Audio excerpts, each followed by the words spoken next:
Salut à tous, j'espère que vous allez bien, c'est Romain et on se retrouve aujourd'hui un peu après la guerre, je vous l'accorde, ça fait 3 jours que la rumeur est sortie, mais on va parler de Gonzalo Ramos, sauf retournement de situation, c'est le numéro 9 que le PSG va signer cet été. Tout est allé très vite une fois que ça a fuité dans les médias. Aujourd'hui les négociations sont à leur stade final avec le Benfica et portent sur un prêt avec obligation d'achat pour faire passer l'opération sur le prochain exercice comptable, ce qui nous arrangerait pour faire une autre signature en attaque, un Colomani par exemple, dès cet été. Commençons dans le vif du sujet avec le prix. 65 plus 15 de bonus parce que je vois déjà la petite musique arriver dans 6 mois, les gens nous dire le PSG a mis 80 patates sur Gonzalo Ramos. Non, il faut être objectif, c'est comme Icardi, les gens qui disent qu'on a mis 60-70 c'est faux, Icardi c'était 50 avec des bonus qui pouvaient faire monter la note. Mais le problème, c'est que vu le flop que c'est, il a levé aucun bonus. Donc Icardi 50 et là Gonzalo Ramos 65. Bien sûr, s'il est bon, il est jeune, donc normalement, c'est vrai que la plupart des bonus, on l'espère d'ailleurs, parce que ce serait gage de réussite, seront levés. Donc 65 plus 15, c'est moins que ce qu'a mis Manchester United pour Rasmus Højlund par exemple, et donc prêt avec obligation d'achat pour l'année prochaine. J'ai pas de problème avec ce genre de format, surtout quand le joueur a 22 ans. J'espère quand même que cette saison, il va répondre aux attentes très rapidement parce que sur le mercato de l'année prochaine, ça peut vite te bloquer. Si Mbappé part librement, par exemple, on sait que ça ferait un petit trou dans les finances. Bon, ensuite, le joueur. Il vient de fêter ses 22 ans en juin, ce qui est très jeune, ce qui le rapproche des Ugarte, Lee Kang-in. Je militais pour ça l'année dernière, donc évidemment c'est un bon point d'avoir des joueurs qui ont tout approuvé en arrivant au PSG et pas des joueurs qui ont tout gagné et viennent se relaxer. En plus, il a quand même passé les 10 000 minutes de temps de jeu en carrière, ce qui n'est pas rien en matière d'expérience. Il connaît un peu la Ligue des Champions. La Coupe du Monde aussi, il l'a faite au Qatar. On a tous en tête son triplé contre la Suisse lorsqu'il devait remplacer CR7. Et donc, 2 saisons avec l'équipe A du Benfica. 2021-2022, il joue en attaquant de soutien aux côtés de Darwin Núñez. 19 buts en 36 matchs, donc il évoluait plus bas dans un registre un petit peu différent. Parce que cette saison, voilà, c'est vrai numéro 9, il joue plus haut, il touche plus de ballons dos au jeu, il tente un petit peu moins de dribble et il est plus dans la surface, un jeu un peu plus basé sur l'instinct. 47 matchs, 39 contributions, je crois que c'est 27 buts, 12 passes D ou un truc comme ça, ce qui n'est plutôt pas mal, même s'il faut noter un manque de constance. Je crois qu'il démarre bien la saison, mais par contre, voilà, seconde partie, il est un petit peu moins bon, un petit peu moins constant. Et au niveau du profil, évidemment, c'est un numéro 9, donc je commencerai par là, la palette de finition, qui est quand même très élargie, pied droit, pied gauche, n'importe quelle surface du pied, la tête, on y reviendra. Et ce que j'aime le plus, c'est le fait qu'il finisse instinctivement, une touche, deux touches. C'est quelqu'un voilà, qui ne fait pas de furiture, c'est terminé. Il est formé en tant que relayeur, donc ça en vrai c'est quelque chose à prendre en compte dans l'analyse. On pourrait penser que dans les petits espaces, du coup, il est bon pour dribbler tout ça, mais c'est pas le cas. Là où tu peux le prendre en compte, c'est sur la finition par exemple. C'est vrai que c'est quelqu'un qui faisait pas d'atelier finition du coup pendant toute sa formation puisqu'il était numéro 8. Et donc aujourd'hui, c'est vrai que c'est quelqu'un qui va pas surperformer ses expected goals et tout ça. Donc j'espère que Luis Enrique va lui faire un atelier finition parce que voilà, tu as la réponse. Si des gens te disent ouais c'est quelqu'un qui plante pas assez, qui est en deçà des standards européens par rapport à un Vlahovic, à un Randal Colomani, par exemple, voilà, moi personnellement je trouve ça assez logique et je lui laisse 2 ans, 3 ans pour progresser dans cet aspect-là, même si au PSG c'est vrai que tu n'as pas trop le temps. Après, c'est pas une pipe à la finition, je voulais juste mettre en avant cette dimension-là de formation. Et évidemment, donc dans sa participation au jeu, c'est vrai que science du placement, il l'a. La débauche d'énergie, au-delà de la finition, je pense que c'est le deuxième truc qui te vient en tête quand tu parles de Gonzalo Ramos. C'est vrai que c'est quelqu'un qui va beaucoup courir. C'est pour ça que le comparer avec Icardi, ça n'a aucun sens. Que ce soit pour le repli, pour engager des pressings, ou même avec ballon. C'est quelqu'un qui va bien se positionner entre les deux centraux, qui a une vraie science du placement, qui va décrocher. Voilà. Alors c'est sûr que quand tu dis d'un attaquant qu'il court beaucoup, que c'est sa première qualité, c'est jamais bon signe. C'est pour ça que j'ai parlé de la finition en premier. Mais c'est quelque chose qui n'est pas à négliger. Et puis surtout, les courses, elles sont efficaces parce que, je le répète à chaque fois, mais dire qu'un attaquant court, ça veut tout et rien dire en fait. Il y a courir et courir. L'exemple parfait, c'est Neymar, la course au match aller contre le Bayern au parc où il est tout seul pendant 30 secondes, il fait que de courir comme un lapin tout seul. Alors ok, elle a tourné sur TikTok, ok c'est sympa, tu cours, mais le problème c'est qu'à côté de toi c'est Lionel Messi. Le reste de ton équipe c'est Carlos Soler et Warren Zaïre-Emery sur le côté, donc évidemment tu cours tout seul, tes coéquipiers ne vont pas te suivre en fait. Donc c'est des courses qui sont un petit peu démagogiques. Voilà, tout ça pour dire que tu peux courir, mais courir intelligemment c'est encore mieux. Et Gonzalo Ramos c'est un petit peu ce genre de joueur parce qu'il coupe des trajectoires, au duel il est plutôt bon, il a réussi à récupérer des ballons. Et donc, dos au but, alors c'est pas trop mal, même si bien sûr ça peut s'améliorer. Comme je le disais, entre les deux centraux, il occupe bien l'espace pour libérer ses partenaires sur les côtés.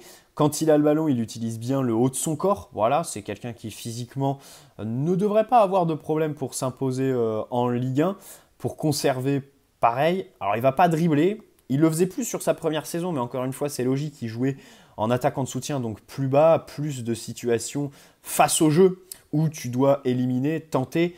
Aujourd'hui, c'est vrai qu'il tente assez peu. C'est pas quelqu'un qui, dans les petits espaces, va échanger. En fait, c'est là où j'ai le plus de doutes. Tu vois. Sur sa finition, comme je l'ai dit, formé en tant que numéro 8, donc il y a moyen de progresser parce que c'est quelque chose qu'il a découvert que sur les 3-4 dernières années. Par contre, sur les dribbles, c'est vrai que dans les petits espaces, le voir se connecter, ça me paraît difficile. Pour moi, c'est son gros défaut. Et disons que dans son jeu, moins il touche le ballon, moins il fait de touches de balle, mieux c'est. Il faut qu'il joue instinctivement, une touche, deux touches. Une fois qu'il la garde, c'est vrai qu'après, il peut vite s'en mêler les pinceaux. Vrai bon jeu de tête, comme je disais, ça c'est vrai que ça va faire du bien dans cette équipe qui manque cruellement de points d'ancrage. En fait, son jeu de tête est bon parce que c'est dans la surface, le timing pour terminer, mais aussi de haut jeu. Les parpaings de Donnarumma, il va peut-être pouvoir les bonifier par moment. Il fait que 1m85, on ne peut pas dire que ce soit un colosse, voilà, que ce soit un grand attaquant, mais il est très bon dans cette dimension-là par rapport à un Kolo Muani qui fait, je crois, 2 ou 3 cm de plus, mais où le jeu de tête, c'est clairement un axe de progression si on devait les comparer. Alors, j'aime pas trop la comparaison parce que, déjà, si on peut signer les deux, moi je prends, les deux sont complémentaires et peuvent jouer ensemble. Et surtout, le Benfica et l'Eintracht Francfort, c'est quand même des contextes qui sont complètement différents et qui font que les qualités qui sont mises en avant sont complètement différentes. C'est vrai qu'un Kolo Muani, tu vas dire qu'il est meilleur que Ramos pour prendre la profondeur, que Ramos a une meilleure palette de finition. C'est sûrement vrai, mais encore une fois, la Bundesliga et la Liga NOS sont complètement différents, donc la comparaison me paraît difficile à faire. Par contre, pour le jeu de tête, elle existe vraiment, il est meilleur que Kolo Muani. Bon, aussi gros défaut, vous le savez, sur tous les attaquants qu'on a pistés depuis le mois d'avril, donc c'est-à-dire il y en a eu beaucoup. Moi, mon préféré, je dois le dire, c'est vrai que Harry Kane, c'est le top du top. Mais Victor Osimhen, si son président n'était pas une tête brûlée en négociation, tu me diras, Daniel Levy, c'est pareil, ça m'aurait vraiment fait plaisir. Enfin, Osimhen à 100 millions, j'aurais foncé parce que c'est quelqu'un qui prend la profondeur, tu vois, à la différence d'un Harry Kane. Au-delà du fait qu'il ait 6 ans de moins, Osimhen va se démener pour prendre la profondeur. Et moi, c'est quelque chose qui m'horripile dans ce PSG actuel. C'est pour ça que j'espère qu'on va faire Randall en plus de Gonzalo pour vraiment la prise de profondeur. Parce que sur l'attaque, c'est vrai que ta monotonie, là, tu dois vraiment en sortir. Et puis, tu le vois avec Neymar, en fait. Neymar qui aujourd'hui va être un peu le joueur de notre attaque, enfin, si Mbappé part ou même si Mbappé reste, surtout qu'il a un contrat jusqu'en 2027. Neymar essaye de le mettre dans les meilleures dispositions possibles, quoi. C'est sûr que tu lui mets des mecs qui prennent la profondeur, je pense qu'il pète les records de passes décisives parce que tu peux tout dire de Neymar, c'est vrai. Faire le yo-yo avec son corps à cause des blessures aussi, à un moment donné, plus l'âge avance, plus c'est difficile de retrouver rapidement sa forme optimale. Le fait que sur le terrain, des fois, il garde un petit peu trop le ballon, qu'il ait eu à un moment donné des défauts de finition. Par contre, quelque chose qui est toujours resté et qui, je pense, fait de lui, enfin, dans ce domaine-là, un des meilleurs joueurs de la planète, tout simplement parce que c'est inné, c'est la qualité de passe. Elle est extraordinaire, quoi. Le mec te trouve des angles de passe. Il y a celle pour Marquinhos contre le Bayern en 2021. Il y a aussi la chevauchée contre 3 avec un loupé d'Mbappé en octobre dernier qui frustre complètement. Mais voilà, il y a des passes décisives qui sont absolument dingues. Et c'est pour ça que je veux lui donner le plus de joueurs qui font des appels en profondeur. Bon, Gonzalo Ramos n'est pas trop ce genre de joueur. C'est le deuxième défaut que je lui mettrais. Après, deuxième différence avec Kolo Muani, c'est... Alors, Kolo Muani connaît la Ligue 1, c'est à son avantage, mais je vois Gonzalo Ramos s'adapter plus rapidement à la Ligue 1 que Kolo. Dans la mesure où, quand tu viens de Bundesliga, c'est vrai que passer de Francfort, qui joue des matchs très ouverts avec beaucoup d'espace, au PSG, où les adversaires sont recroquevillés, le Bayern s'était d'ailleurs posé cette question, c'est pour ça que Kolo Muani est devenu un plan B pour eux pendant la saison. C'est vrai que contre les blocs bas resserrés, tu peux te poser des questions. Or, Gonzalo Ramos, je pense qu'il peut peser sur une défense dans ce genre de match. Disons que Kolo Muani en Ligue des Champions, quand les espaces sont libérés, je pense que ça peut faire de très belles références au PSG. Gonzalo en Ligue 1, si tu lui trouves un rythme de croisière, s'il réussit, je crois qu'au sein même d'un match, en fait, il est capable de mettre des triplés. Il en a mis quelques-uns dans sa carrière, c'est-à-dire que quand il est en confiance dans un match, il peut vraiment, vraiment planter. Voilà. A contrario, s'il est dans un mauvais jour, c'est vrai que ce sera 0 pointé. Donc voilà. Ensuite, avantage à Kolo Muani quand même sur la progression. C'est vrai que je trouve la progression de Kolo beaucoup plus linéaire. Sur les 2-3 dernières années, c'est comme ça. Alors que Gonzalo Ramos, c'est vrai qu'il y a des petits moments de flottement et on espère qu'il ne les aura pas au PSG. Bon, pas de blessure notoire à signaler. Ça, évidemment, c'est important. Voilà, il a loupé que 4 ou 6 matchs sur toute sa carrière en pro. Donc, évidemment, c'est rien. Voilà. Pas de blessure, par exemple, comme Nuno Mendes, quand il arrive, il a la réputation d'être un joueur qui se blesse un petit peu.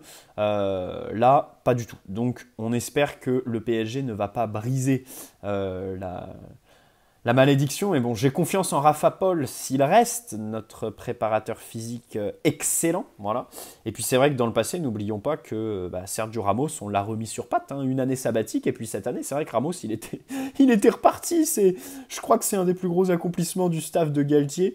Le fait de... Parce qu'en octobre, les gars, Ramos, quand il enchaînait les matchs, là, septembre-octobre 2022, je me disais, c'est pas possible. À un moment donné, les genoux, les ischios, ça va siffler. Mais pas du tout. Il est resté comme un patron, comme un vieux tonton sur le terrain, même si les prestations ne suivaient pas forcément. Et d'ailleurs, on a une pensée à ce bon vieux Sergio Ramos. On sait qu'il nous regarde. Et on sait aussi qu'il n'a toujours pas de club au 5 août. Ça fait un petit peu de la peine. On espère, je crois qu'il s'était un peu proposé à Séville pour faire une dernière pige et ils ont refusé. Ça m'a fait de la peine parce que c'est authentique, tu vois. Et bon, on espère que, je sais pas, l'Inter Miami ou Arabie Saoudite, là, il va aller prendre son petit chèque. Mais je pense qu'il pousse pour avoir une dernière saison en Ligue des Champions au top niveau européen. C'est dommage parce que il se retrouve à faire ses vidéos sur Instagram où il court dans le sable comme un dératé pour essayer de convaincre les clubs qu'il est en bonne condition physique, quoi. Ça fait un peu penser à Ressé. Bref, grosse pensée à Sergio Ramos qu'on adore bien évidemment, giga légende et grand plaisir de l'avoir eu sous nos couleurs, même si le fait de ne pas le prolonger a été une bonne décision du PSG. Bon, alors, vous l'avez compris, 13 minutes 14 de vidéo et j'ai toujours pas parlé des rumeurs de Jorge Mendes. Parce que c'est vrai qu'il y a plein de gens qui ont traité le sujet comme ça, en commençant par Jorge Mendes. Vous l'avez compris, j'y viens en dernier parce que je serai nuancé. Bon, déjà, les rumeurs, c'est là où je serai dubitatif. C'est-à-dire que c'est arrivé très rapidement, tu l'as bouclé très rapidement, au même moment où tu as une ouverture sur Harry Kane parce que le Bayern, ça commence à sentir mauvais avec Daniel Levy qui leur a mis une deadline, qui s'est envolé à Miami en vacances pendant 15... C'est extraordinaire. Alors, est-ce que Harry Kane va nous faire, comme Gareth Bale au Real Madrid, transfert le dernier jour du mercato? J'y crois peu, mais dans tous les cas, tu avais une ouverture parce que tu sais très bien que sur ce dossier-là, C'est Harry Kane qu'il faut convaincre. Daniel Levy, tu l'as dans la poche. Et Nasser, je pense qu'il aurait mis les 120, 130 millions qu'il demande. Donc bref, je trouve ça bizarre de foncer comme ça sur Gonzalo Ramos à ce moment-là. Et surtout aussi, rappelez-vous quand même, au moment où la rumeur sort, Luis Campos est sur la sellette comme pas possible. Alors que Gonzalo Ramos, c'est quand même une piste bien Luis Campos. Ensuite, évidemment, le fait qu'il n'y ait pas d'autres clubs sur lui. Fabrizio Romano a dit dans une vidéo que Ramos était le plan B de Manchester United si Rasmus Højlund ça ne se faisait pas, mais il n'a pas attisé les convoitises et c'est pour ça que le Benfica a été assez facile et que peut-être ils vont accepter le prêt avec obligation d'achat parce qu'on est un peu seul. Bon, moi je me dis, 65 millions, est-ce qu'on a vraiment négocié? Est-ce qu'on a essayé de maximiser nos chances de faire baisser la note? Bon, j'en suis pas certain, quoi. Après, je pense que là où on va gagner, c'est sur le joueur. Tu lui fais signer un contrat de 5 ans, je pense que le salaire en net, ça va pas dépasser les 6 millions, si ce n'est 5.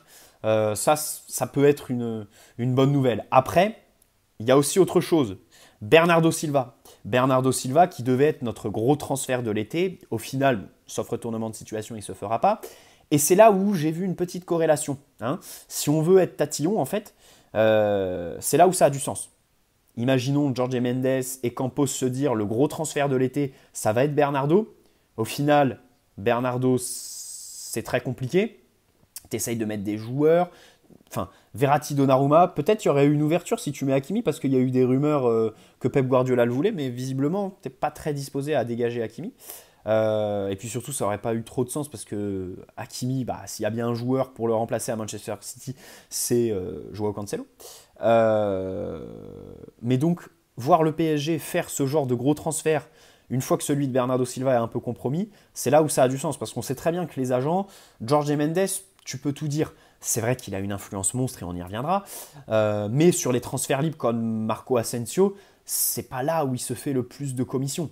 Évidemment, plus l'indemnité est élevée, plus c'est là où les agents bouffent, quoi. Où les commissions sont extraordinaires, les mandats et tout ça. Donc, je pense que pour rincer Jorge Mendes, là, soyons clairs, on a le deal de l'été. C'est bon, Jorge a touché le jackpot. Champagne. Moi, ce qui me gêne un petit peu, c'est que Bernardo, on ne le fait pas. Et je pense qu'il y a certains joueurs qu'on fait dans le cadre de ce deal Bernardo. Voilà, pour se faire plaisir. On sait très bien que les super agents, ça fonctionne comme ça. Si tu veux un joueur qui est tout en haut du catalogue, tu prends ceux qui sont un petit peu en bas. Bon, au final, ça ne se fait pas. On fait Gonzalo Ramos. Maintenant, d'un côté, faire Gonzalo Ramos à un moment où Campos est sur la 7 plus que jamais, parce que là, les gars, on est sur une guerre dans les médias qui bat son plein. Les relais de Nasser, du PSG, qui font fuiter un peu que Luis Campos a perdu en influence. On a eu plein d'articles qui nous disaient que le 23 juin, quand Campos et Nasser ont eu une réunion sur Mbappé, Nasser lui a reproché d'être trop gentil avec les Mbappé. Et puis de toute façon, il n'y a qu'à voir la tournure qu'a pris le Mercato ces derniers jours. Ousmane Dembélé, typiquement, dossier repris par Nasser, terminé en une semaine. Bon, je pense que Luis Campos, il n'a pas eu son mot à dire, tu vois. Et que de toute façon, moi, mon avis, il est simple. Campos a été nommé pour faire plaisir à Mbappé. À partir du moment où Mbappé ne prolonge pas, Campos doit dégager. C'est aussi simple que ça. Voilà, c'est une vision qui est très tranchée, mais c'est tout. Et puis en plus, au vu du bilan, je pense qu'on sera tous un petit peu d'accord. Mais voilà, tu fais Gonzalo Ramos. En plus, dans l'équipe, ils nous ont fait un article sur la fiscalité. Dites-vous qu'on est allé jusque-là. Le club a fait fuiter que, comme il n'est pas salarié et qu'on le rémunère par sa société, machin, que c'est pas un directeur sportif mais un conseiller, ça nous embête vis-à-vis de l'administration fiscale française. Ça, c'est absolument extraordinaire. Cet article m'a bien fait rigoler parce que tu vois que le club essaye d'utiliser ses relais médiatiques pour un petit peu le dégager, légitimer. Et tu as eu cette... Alors, je ne sais pas si c'est une réponse, parce qu'il y a eu un article Marca par un journaliste qui s'appelle Pedro Morata. Alors, vous me direz, journaux espagnols, machin chouette, mais si tu cherches un petit peu plus loin, ce journaliste-là qui donc fait un article dans lequel on te dit que Luis Enrique songe à quitter le PSG, que Rafa Paul songe aussi. Alors, Rafa Paul, ça a été confirmé par Jamel, source assez fiable sur Twitter, qui te dit qu'il a des soucis perso et aussi la pression sur le groupe fait qu'il hésite à quitter le PSG. Ça, ce serait un vrai coup dur, les gars. Honnêtement, ce serait vrai, 2 mois après partir. Alors, si c'est des soucis personnels, ok, on dit rien, grosse force à lui. Mais si dans la balance, Il y a le fait que le club soit géré n'importe comment, que ce soit le bordel au quotidien. Là, ma confiance en ce renouveau au PSG baisserait grandement d'un seul coup, disons. Et donc cet article Marca qui a fait l'effet d'une bombe, évidemment, Luis Enrique, ça a été démenti, hein, il a fait une story Insta, tous pour un pour tous, machin chouette. Arthur Perrault, porte-parole du club sur RMC, a dit que Luis Enrique n'était pas en phase avec Nasser pour Mbappé parce qu'il souhaite le faire jouer alors que Nasser a la position assez ferme. Bon, dans tous les cas, cet article Marca qui a fait bombe, ce journaliste-là, sur le dossier Mbappé l'année dernière, il est un des premiers à annoncer la prolongation, pas le premier, il n'a pas l'exclu. Et ensuite, pendant la Coupe du Monde, Galtier lui donne une interview pour faire un bilan de ses 4 premiers mois. Ça me paraît assez bizarre, sachant que Galtier, on va le dire, c'était le toutou de Luis Campos, hein, il faisait rien sans Luis, Luis contrôlait tout, voilà, faisait même des discours dans le vestiaire à la mi-temps, les joueurs qui recrutaient évidemment Galtier, bah, il se les voyait imposer, donc je trouve ça un petit peu bizarre. Est-ce que ce serait pas un article commandé par Campos, ou alors on peut très bien parler de l'entourage Mbappé, voilà, si on veut être... Moi je vais sur cette piste-là, très clairement, on est sur une guerre médiatique là qui est quand même assez dure, assez rugueuse et très difficile à suivre parce que tu utilises des relais espagnols qui sortent un petit peu de nulle part et qui sont pas réputés pas très fiables. On va pas se mentir aussi. Voilà. Bon bref. Après, concernant Jorge Mendes, bien sûr qu'il y a eu des choses bizarres. Alors ceux qui crieront au blanchiment d'argent avec Luis Campos et tout ça, je les comprends. Hein. C'est vrai qu'en juin, les mecs se sont gavés, voilà, alors que le mercato venait que de commencer. C'est sûr que les deals Ugarte, même Lee Kangin et tout ça, bon, à Valence, ce qu'a fait Jorge Mendes, c'est pas très clair, quoi. Et Lee Kangin, il l'a exfiltré de Valence en cassant la dernière année du contrat pour qu'il aille à Majorque gratuitement. Bon, et même si c'est devenu interdit par la loi depuis 2015, il y a quelqu'un de l'environnement Valence qui avait dénoncé comme quoi sur l'argent qu'on balance à Majorque, il y en a une grosse partie qui va directement dans les caisses de Jorge Mendes parce qu'il possède tout simplement des droits du joueur. Mais ça, j'y crois pas parce qu'il le faisait à l'époque, mais le problème c'est que ça a été rendu illégal après les Panama Papers ou un truc comme ça en 2015 par la FIFA. Bon bref. Ok, Luis Campos et Jorge Mendes sont très proches. Et tu as beaucoup de joueurs, c'est du fait de cette relation. Mais à un moment donné, il faut aussi se rendre à l'évidence. Luis Campos, dans ce club, ne fait pas tout seul. Il y a des gens qui sont au-dessus de lui, qui valident. Nasser, par exemple, on sait très bien qu'il apprécie Jorge Mendes. Alors, pas autant que Luis Campos. Ils ne sont pas cul et chemise comme Campos et Mendes, mais ils s'apprécient depuis longtemps, les deux. Voilà. Et Nasser valide les dossiers. Gonzalo Ramos, c'est pas Luis Campos qui le fait tout seul depuis Lisbonne avec une pizza. Non. Luis Campos, voilà, il n'a pas les mains libres. Tu peux lui tomber dessus. Mais le problème, c'est qu'il y a la direction au-dessus, bien évidemment. Moi, ce qui me gêne le plus, je pense, je suis persuadé qu'on a fait des joueurs pendant ce mercato dans le cadre du deal Bernardo Silva, comme je disais, et au final, le deal ne se fait pas. Voilà. Donc, il faut partager les torts, essayer d'être un petit peu logique sur Jorge Mendes, et puis ensuite, Gonzalo Ramos, là, tu vois, tu es sur le cas d'un bon joueur. Tu vois, par exemple, je suis plus nuancé sur 60 millions sur Manuel Ugarte que 65 sur Gonzalo Ramos. Parce que Manuel Ugarte, le déficit technique, alors même si bien sûr il est monté en puissance sur sa préparation, pas de problème là-dessus, hein, voilà, c'est un très bon joueur dans le registre défensif et tout ça, il a les meilleurs stats d'Europe, mais le problème c'est que techniquement dans cette équipe du PSG de Luis Enrique, possession, qui joue contre des blocs bas où tu dois faire tourner le ballon, bon, tu vois, les 65 millions sur Gonzalo Ramos me gênent moins que les 60 sur Ugarte, par exemple, disons. Voilà. Et puis, de toute façon, les directeurs sportifs ont toujours fonctionné avec des agents avec lesquels les négociations sont plus fluides, avec lesquels ils s'entendent, Leonardo Raiola. Donc là-dessus, je serais nuancé parce qu'il y a beaucoup de gens qui ont réagi tout de suite instinctivement, Jorge Mendes, Gonzalo Ramos et tout le bordel. Bon bref, concernant Colomani, Florian Plettenberg, source allemande, qui n'est pas si fiable que ça, hein, nous annonce un accord verbal avec le joueur. Ça a été démenti par Hawkins et Santi Aouna, qui sont les porte-parole de l'agent Moussa Sissoko, bien évidemment. Par contre, ce qui est sûr, c'est que Colomani a demandé à Francfort de le transférer cet été et qu'il écoute très attentivement les arguments que le PSG a à lui donner. Écoute, je suis pour. Maintenant, il faudrait faire... Allez, 70 millions maximum hors bonus, hein, parce que Francfort en demanderait 100.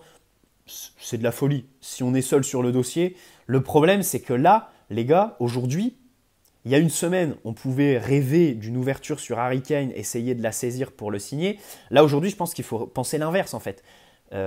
Rêver que le Bayern ne fasse pas Harry Kane pour qu'on soit seul sur Kolo Muani. Parce que si le Bayern s'y met, sachant qu'ils ont mis, je crois, pratiquement 100 millions sur Harry Kane, ça va être compliqué. Voilà, ça va être compliqué la surenchère entre les deux. Bref, dans tous les cas, Chelsea sont plus sur Vlahovic. Ça, c'est pas trop mal parce que si la Merloc vient nous faire chier sur nos dossiers, bon, là, ça va être compliqué. Bref, bonne soirée à tous. N'hésitez pas à poser un like si cette vidéo vous a plu, vous abonner si ce n'est pas déjà fait. Je suis en vacances, donc c'est des vidéos qui sont un petit peu à l'arrache, voilà, en sortie de boîte de nuit. Et on se retrouve très rapidement.